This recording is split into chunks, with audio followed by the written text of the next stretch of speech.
Doctor BR Ambedkar Konaseema జిల్లా రామచంద్రపురం నియోజకవర్గం ద్రాక్షారామం పిపికాయల బాబ్జీ కళ్యాణ మండపంలో శాసన మండలి సభ్యులు తోట త్రిమూర్తులు, రాజ్యసభ సభ్యులు పెళ్లి సుభాష్ చంద్రబోస్ అభిమానుల ఆత్మీయ సభను ఏర్పాటు చేశారు. ఈ ఆత్మీయ సభకు రాజ్యసభ సభ్యులు పెళ్లి సుభాష్ చంద్రబోస్ తనయుడు సూర్యప్రకాష్ తమ స్వగ్రామం నుంచి వేలాది మందిగా బైక్ ర్యాలీతో తమ అభిమానాన్ని చాటుకుంటూ ఆత్మీయ సభకు విచ్చేశారు.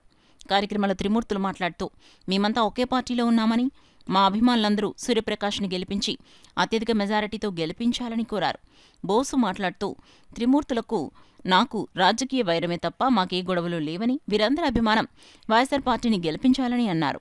ఈ కార్యక్రమంలో అమలాపురం పార్లమెంట్ అభ్యర్థి రాపాక వరప్రసాద్, మాజీ ఎంపీ చింతా అనురాధ, తోట త్రిమూర్తులు తన్నేడు పృథ్వీరాజు, కొండేటి చిట్టిబాబు, భారీ సంఖ్యలో నియోజకవర్గ కార్యకర్తలు, అభిమానులు పాల్గొన్నారు.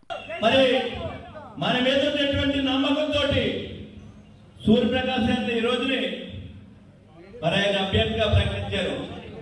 మన నమ్మకాన్ని మరి ఇక్కడ బోస్ గారు అబ్బాయి అయినప్పటికీ కూడా మేమిద్దరం కూడా మాకుండేటువంటి రాజకీయ వైరం అయినటువంటిది రాజకీయ పరమైనటువంటి వైరమే కానీ వ్యక్తిగతంగా వైరంగా ఉండవలసినటువంటి అవసరం లేదు.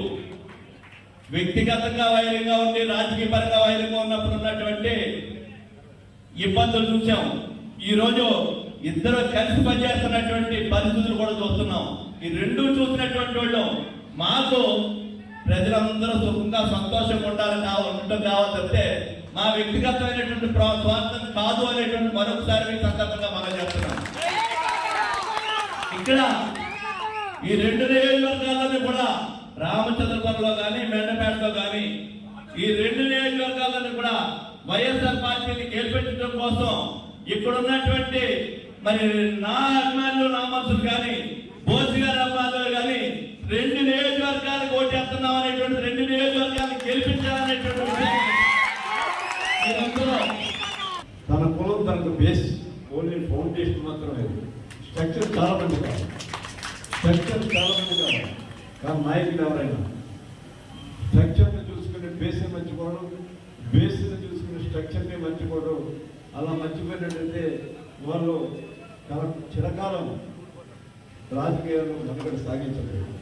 ఖచ్చితంగా రాజకీయాన్ని మనుగడ సాగించాలంటే మిమ్మల్ని అందరినీ కోరేది ఒకే ఒకటి, కులం ఎప్పుడు కూడా అభ్యర్థి ముందు నడవకూడదు. కులం ఎప్పుడు అభ్యర్థి ముందు నడవకూడదు, అభ్యర్థి వెనకాల నడవకూడదు.